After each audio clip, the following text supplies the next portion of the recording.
নমস্কার, আজও একটা অঙ্ক নিয়ে সংখ্যাটা বলা আছে 3 সেমি 4 সেমি এবং 5 সেমি ব্যাসার্ধ বিশিষ্ট তিনটি গোলক আছে।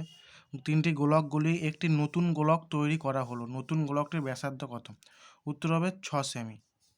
তাহলে কী হয়েছে, তিনটি কী বলেছে, 3 সেমি 4 সেমি 5 সেমি তিনটে ছোটো ছোটো গোলক, সেটা গুলিয়ে একটা নতুন বড় গোলক করা হয়েছে, তার ব্যাসার্ধ কত? উত্তর 6 সেমি। অঙ্কটা দুটো পদ্ধতি করে দেওয়া আছে, এবারে বড় পদ্ধতি করে দেওয়া আছে, এবারে শর্টকাট পদ্ধতি করা আছে।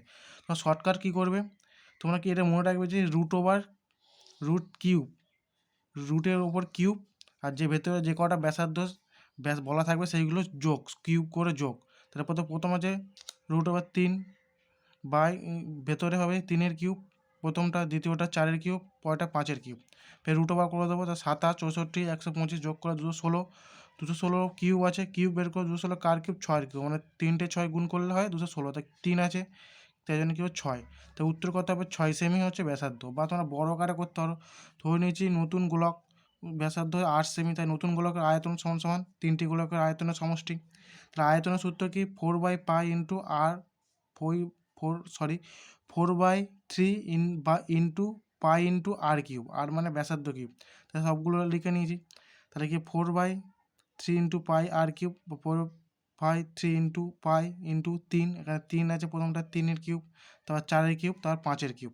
তাহলে এই হিসাব 4/3 ইন্টু পাই আর কিউব সমান সমান, আমরা 4/3 ইন্টু পাই কমন নিয়েছি, কমন নেওয়ার পর কী পড়ে 3-এর কিউব 27, 4-এর কিউব 64, আর 5-এর কিউব কত? 125। তো সবগুলো যোগ করে নিতে 216 হচ্ছে। 4/পাই আর কিউব সমান 4/3 ইন্টু পাই 216। তাহলে আমরা কী করে এবার এইটা আর এটা কেটে দিলাম, তাহলে এবার কী পড়ে রইলো? আর কিউব পড়ে রইলো, গুণ আছে 8টার সাথে। তাহলে আর কিউব সমান 216, 216 কার কিউব 6-এর কিউব, তাহলে 6-এর কিউব লিখবো। আর কিউব সমান 6-এর কিউব, ওই কিউব কেটে দিলাম আমরা ওপরে। তাহলে আর সমান কত পড়ে রইলো? 6 সেমি।